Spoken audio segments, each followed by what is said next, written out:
We good? Yep. I can start? Yep, you're good. Hey, good morning, everyone. And welcome to another edition of our Sipping Ground Coffee, our morning live streams on a variety of different topics. My name's Dan Painter. I'm going to be conducting or hosting today's broadcast entitled Flint Walling Submersible Motors. As we go through this, if there's any questions that you have, don't be embarrassed or bashful to ask. The other thing is make sure that if you hit the like button. If you like what we're doing with these videos, let us know. Hit the like button. Even better yet, subscribe. And that way you'll get notifications as we do these live broadcasts. And we've got a couple good ones coming up here in the very, very near future. Anyway, that said, excuse me, I'm going to go ahead and get started on today's topic. You know, if you reel back time, I don't know, 40 years ago in this industry, submersible pumps, guess what? There were a lot of pump companies manufacturing their own motors. That was not uncommon 40 years ago. But then the industry evolved, and you know, for a period of, 20, 30 years after that, almost every pump company used the same motor, almost. Here we are full circle again. And, you know, you've got choices out there as a contractor, as a distributor. You've got choices out there in products. And I want to just share with you what Flint Walling has been able to do with their submersible pump motor, which, by the way, F&W has been manufacturing motors here in Kendallville since the 50s. They all happen to be air-cooled above-ground motors for jets and centrifugal pumps. But motor technology is not totally foreign to us. So what I'd like to do is we're going to look at these motors today, and I'm going to, like we did a submersible pump in a previous session, we started at the top and we basically just worked our way down to the bottom. So with that, I'm going to do the same thing with a submersible motor, and we're going to start off up here at the top with what's called a spline, okay? There you go.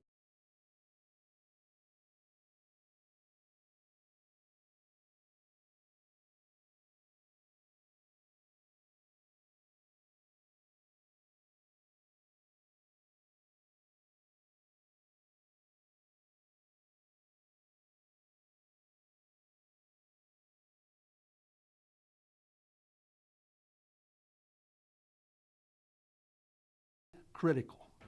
We have to pay a lot of attention to this spline as we cut it. And by the way, if you ever get a chance this fall or over the winter months to come up and tour this factory, you'll get to see these things actually being manufactured. But it's very important that this engagement is proper, because if that spline is too deep or too shallow, too tight or too loose, it's going to fail. And what will happen is that will end up actually spinning out this coupling, and you'll have a motor spinning and no pump turning at all. So, but anyway, that's the spline. We're going to start up there at the top.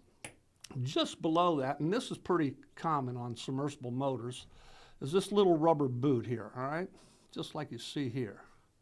All right, whoops, I get my fingers out of the way.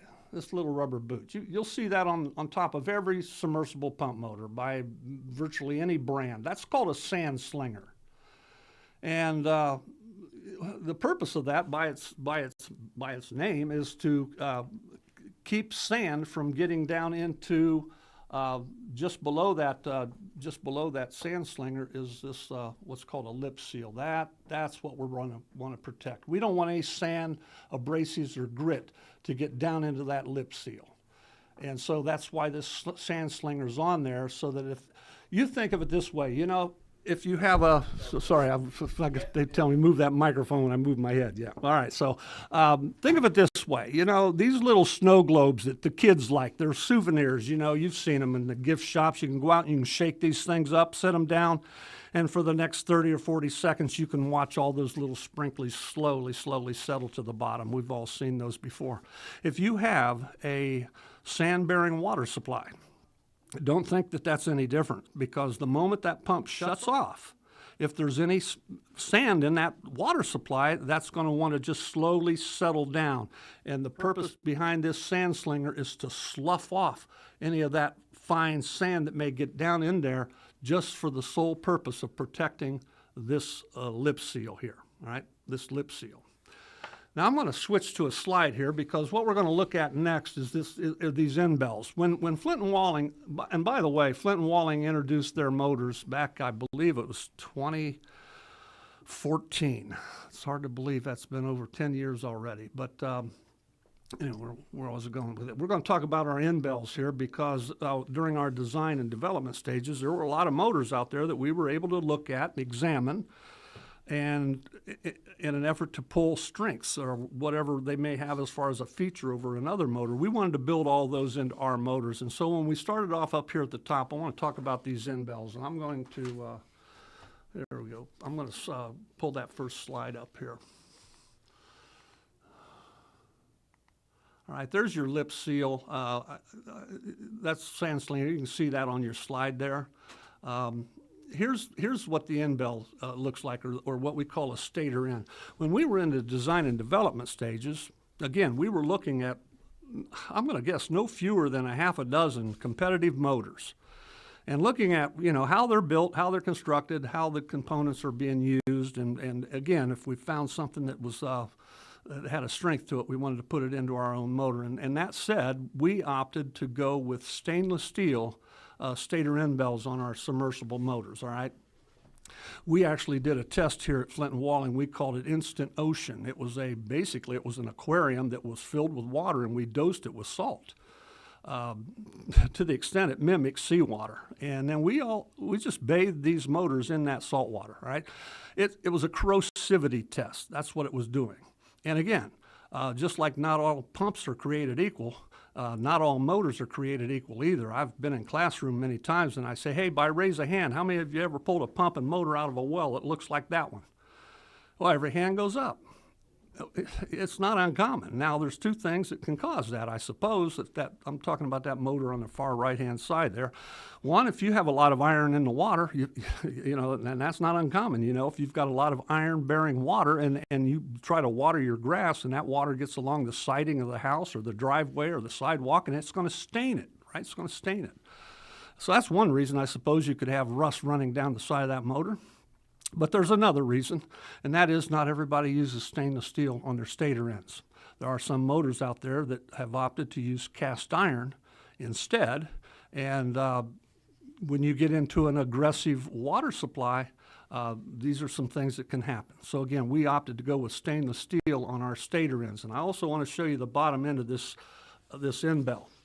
Again, I hope that you can make a trip up here this fall or winter. I'm going to show you how these things are built, because building a submersible motor is a lot like building a ship in the bottle, to be quite honest with you.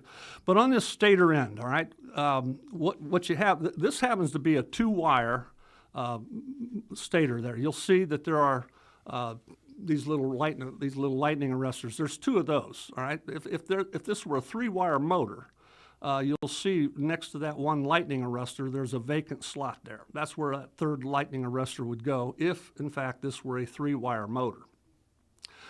You also have your lead socket, right? Your lead socket that's going to be mounted in there. So anyway, that's what's on the bottom side of that end bell. And then the other thing on a 2-wire, I'm going to just briefly touch on this because we have customers that sell both 2-wire and 3-wire submersible pump motors. In fact, my experience has been, or at least my opinion, is that as you go west of the Mississippi, what you're going to find are more 3-wire pumping motors installed.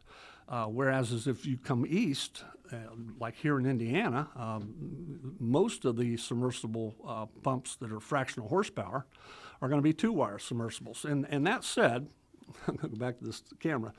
This is what we started off with in our 2-wire motor. This is a 2-wire switch, all right, just a 2-wire switch. We've since moved away from that, and for good reason. One, we needed a method of being able to use a 2-wire motor on variable frequency drives, so on and so forth. And this 2-wire switch has a couple of points on the inside of it. And what makes those make and break was heat or current. And so that means that these switches needed to be calibrated. They took a long time.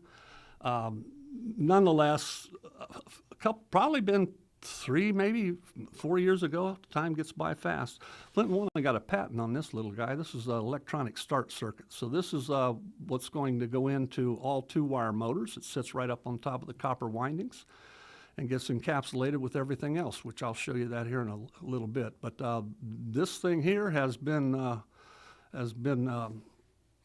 really good move for Flint Walling, going to this electronic start circuit. And like I said, that's probably been, I don't know, 3 years since we've had that.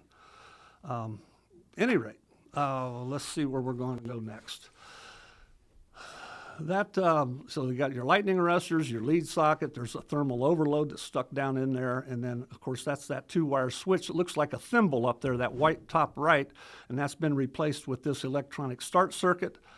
This thing's manufactured right here in Indiana. At any rate, that's what's going to be in all of our 2-wire submersible pump motors. All right, so we're going to move ahead now. We're going to go into the motor itself. All right, so when we get to the motor itself, want to look at this.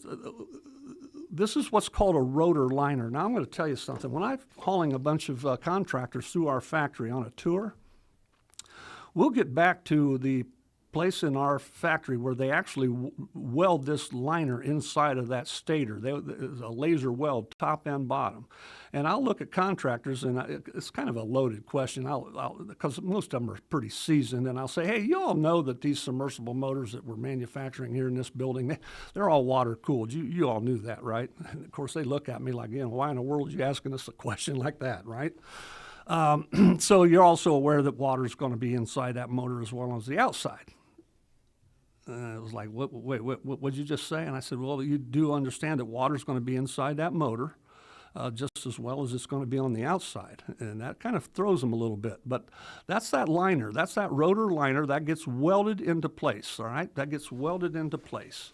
And then the rotor is going to sit right down inside of that liner. That's a very, very close tolerance there, so we need to make sure that rotor is balanced, machined, and polished properly, because, again, it sits right down inside that. We die cast our own rotors here at Flint Walling. That's an aluminum die cast, so this is what the rotor is going to look like once it's had the molten aluminum die cast through it. So that's the rotor there. Again, that's just a molten aluminum process that we die cast the rotors. Encapsulation, I want to spend a little time on this encapsulation. What encapsulation is, it's everything on the outside of that rotor liner, all right? So all that black that you see on the screen there, on the outside of the rotor and the rotor liner, that's all what's called encapsulation. We spent a lot of time on this. Probably 9 months in the design and development stages, because, believe it or not, this isn't a recipe. It's not just one solution or one material. But what that encapsulation will do is it will be introduced into the motor, and it will encapsulate all of those copper windings, all right? All those copper windings are going to be encapsulated. In fact, this little switch that I showed you earlier, this little guy here, that's also going to be fully encapsulated in that encapsulation, so there is no leak path to this switch, no water leak path to this switch, all right? Now, I conclude that cell phones have made photographers out of all of us, and in some cases pretty daggone good ones. And I happened to be walking a trade show one day with my cell phone, and I come across this booth, and of course you go to these trade shows, a lot of times they'll have their wares in cutaways, which in many cases that's the only time a contractor is really going to get a good look inside of any of this stuff, because so much of what we do today is just replace. We don't repair or take things apart anymore. But I walked past this booth that had this motor cutaway sitting there, and I saw something. And I'm going to tell you something. I saw something on that motor. Now, let me explain to you. That light yellow is their encapsulation. The darker color is their copper windings. And I'm pretty sure what I saw, no other contractor walking down that booth, that aisle, past that booth would have seen what I saw. They wouldn't have known to look for it. The people standing behind that table that represented that company didn't have any idea either. But you may ask yourself, well, what was it you saw, Painter? Well, I'll show you. I saw air pockets, and not just a few, but a whole bunch of air pockets in that encapsulation. And I brought that image back to Flint Walling, and I walked it back to our engineering department, and I handed it off to engineers, and I said, hey, I ran across a motor this past week, and this is what their encapsulation looked like. Got any problems with that? Oh, yeah, we got a lot of problems with that. And I said, what's the problem?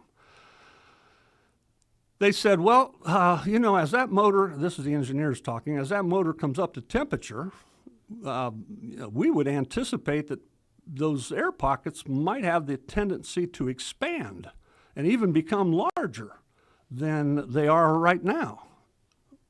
I thought, well, okay, so what's the problem with that? I mean, what is the problem? And they said, well, do you understand what encapsulation's for? And I said, well, maybe I don't. What is it for? They said it's to dissipate that heat away from those windings, all right? That's what encapsulation is there for, is to dissipate heat away from those windings. And if you start interfering with that, i.e. air pockets, and you're not going to be very efficient dissipating that heat, you're going to have thermal overloads, nuisance failures that way. So, F&W spent a lot of time on this. This encapsulation, you will not see any voids in there whatsoever. None. No air pockets. Not top, not bottom, nowhere. That's fully encapsulated. And Flint Walling, in my opinion, probably does the best job in the industry when it comes to encapsulating their submersible motors. And that encapsulation is solid. It's not like the Milky Way bar full of air pockets. It's solid, and it's not only solid at the top, it's solid at the bottom, and the method that we use is proprietary. So again, we spent a lot of time in design and development trying to perfect that encapsulation process, and I think we've come a long way towards that end. Next thing I want to talk about is that fill solution, all right? Now, every submersible motor is going to have what's called fill solution inside of it, all right? Basically, and that also is a recipe, believe it or not. But what we're going to do is that we're going to fill that liner up where that rotor sits. So that rotor is always going to be running and spinning inside of a liquid, all right? Always. When the motor's brand new, that liquid is fill solution. It's, people ask me, when we're out on the factory floor, they go, is that safe? Well, yeah, you want a shot? You can have it. It's NSF listed, so it's not going to be harmful. I don't know that it's going to taste very good, but nonetheless, that whole liner is going to be filled with fill solution, and that rotor is going to run inside of that solution.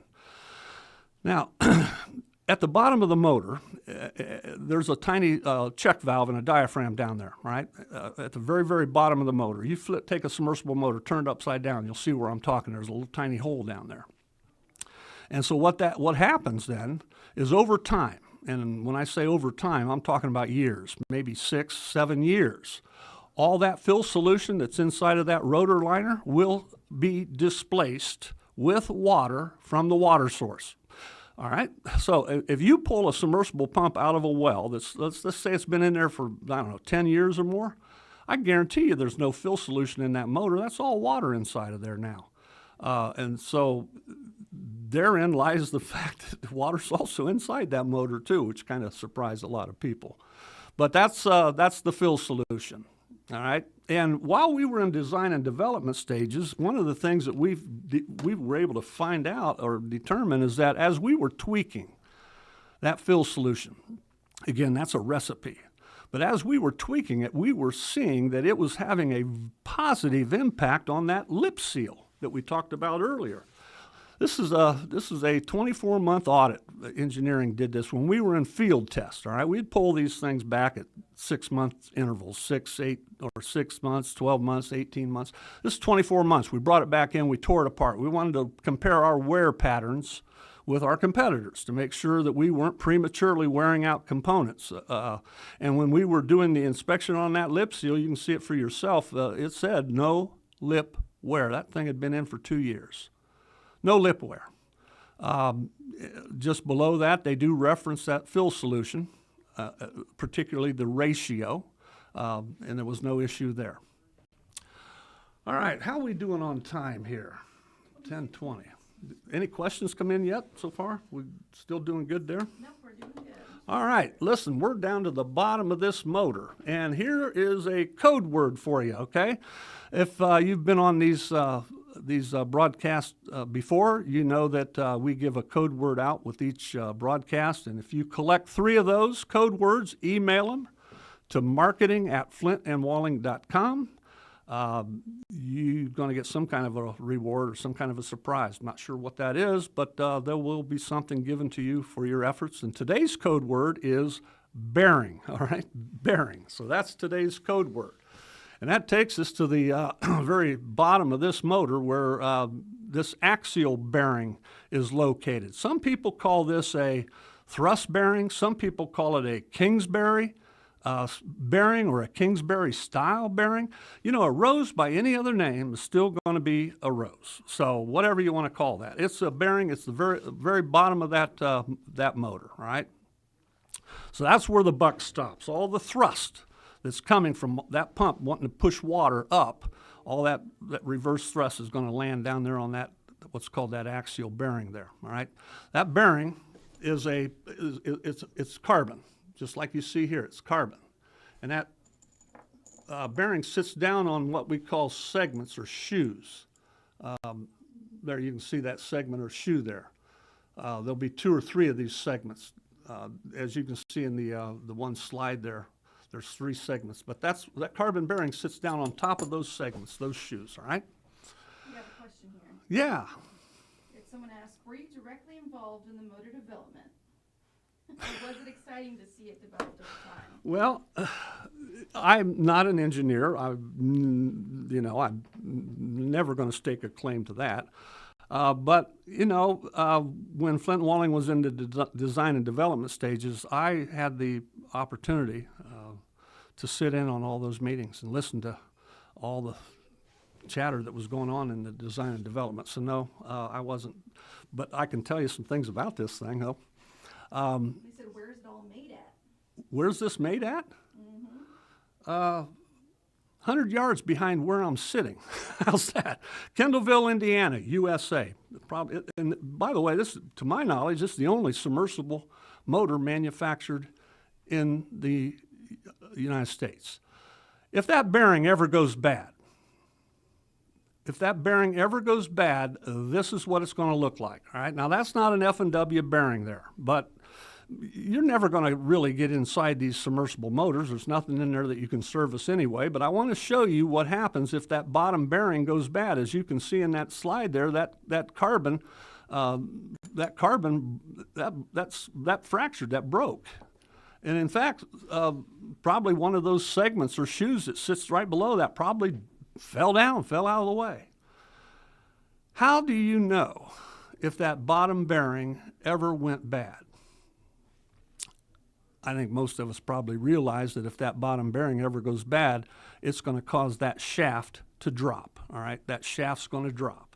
And of course, when that shaft drops, now you are not engaged into this coupling coming off the pump and your spline, you're not engaged, and so it's going to sit there and just spin out. That's all it's going to do, sit there and just spin out. You can determine whether this has occurred or not with what's called a shaft height gauge, all right? If you bring a shaft height gauge down on a 4-inch stainless steel submersible motor, and I don't care whose brand of motor that is, if it's being sold in the United States, it's going to be a NEMA standard, so this gauge is going to work on anybody's brand motor. But when you set that shaft height gauge down on top of that spline, that thing ought to rock back and forth like a porch swing. All right, it ought to rock back and forth. If you tap it, it ought to sit there and swing back and forth. But if that shaft is dropped and you put that gauge down on top of it and it doesn't swing anymore, well, therein lies your indication, right? That bottom bearing is gone. It's gone. To my knowledge, that's never happened on an F&W motor. Sometimes when I'm in classroom, I'll ask, I'm going to finish this little presentation off with a small story today. Again, don't forget bearing is your code word. But sometimes when I'm in classroom, I'll look out and I'll say, hey, by raise a hand, anybody ever been to Gatlinburg, Tennessee? Well, some have, some haven't, and I'll follow that up with, I used to go there every year. I went to Gatlinburg, Tennessee every year because that's where the Tennessee Groundwater Association would hold their annual convention in Gatlinburg. And I would always be asked to do a continuing education type of training. And so therefore I went there every year. But the thing I'll tell you about Gatlinburg, it's a touristy town on the foothills of the Smokies and no shortage of places to spend your money.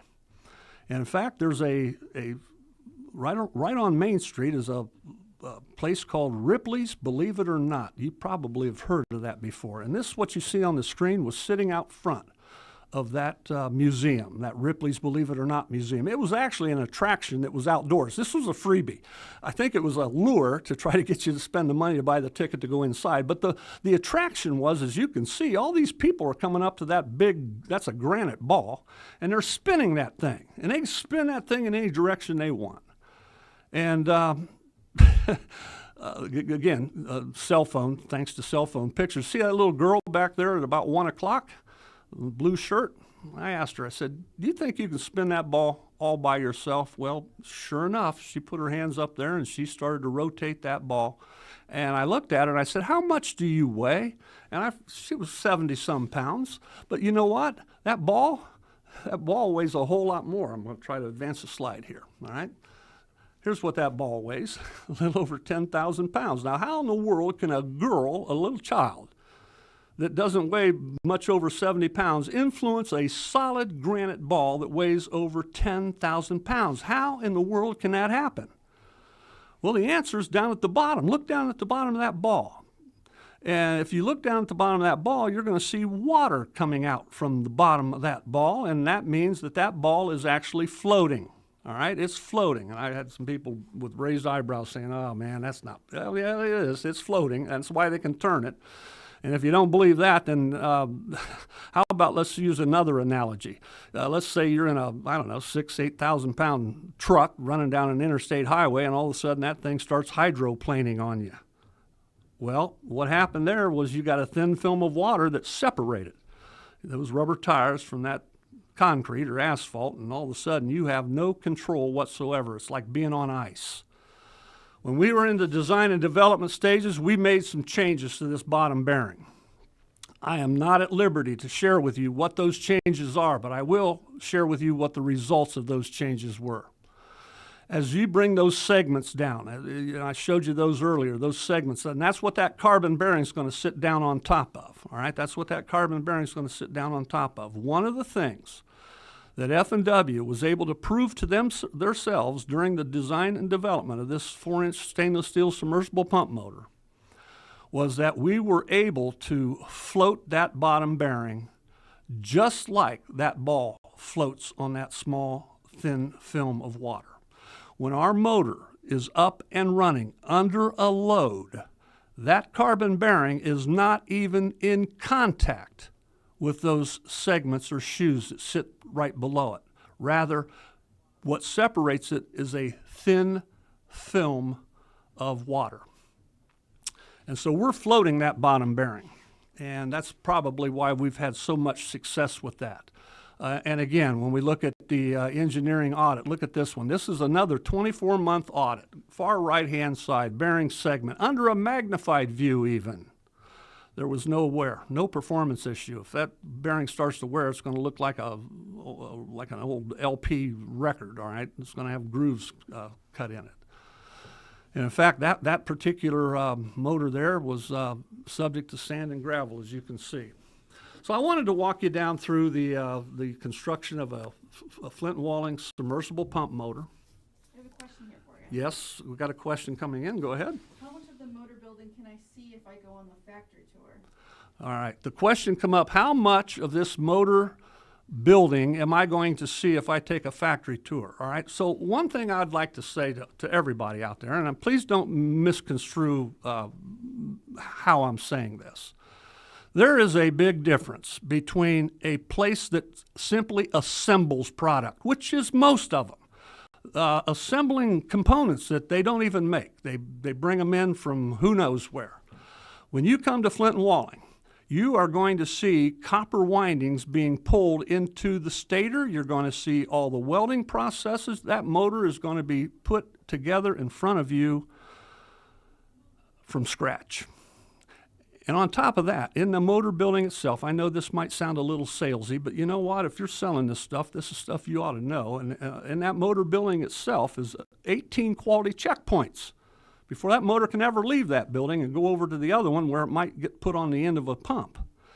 And even then, one of the things that Flint Walling does, and if you tour this place, you know this, is we test every single pump we manufacture. We have an end-of-the-line test. I was walking past the motor, end-of-the-line motor test one day, and the operator had a motor that failed. And my jaw dropped, and they looked at me and they said, "Don't worry, that was not our motor. It wasn't an F&W motor." So we took that motor apart. I'm not going to tell you what brand it is. It doesn't matter, but here's what does matter. When we took that motor apart, guess what? There was a daggone packing slip wrapped around that rotor. I'm going to ask you something. Where was that motor ever tested? Ever? The only answer was when it got here to Flint Walling. And because of that 100% testing, our customers would have never got that motor. We catch it ahead of time. Hey, there's some publications that are available. Sorry for that little salesy pitch here at the end, but here's some publications you may want. Again, I showed this in a previous, this is called a Why Buy F&W brochure, but inside of there is everything we talked about on that motor, all right? From the discharge bearing all the way up to the spline at the top of the shaft. There's an application that we call it a motor application guide. Franklin Electric put out a publication, very well respected, been around a long time, called the AIM Manual. A lot of people are familiar with that. Well, today, again, with so many pump companies manufacturing their own motors, most of us, us included, put out our own manual that's specific to our motor. So all the technical data you would ever want, that's also available, and these are real popular. In a little... I just spilled a cup of coffee over there on the right. There's a little pocket guide, all right? So this little pocket guide can be used to in the truck or whatever. It's going to have all your resistance and everything in there for the motor.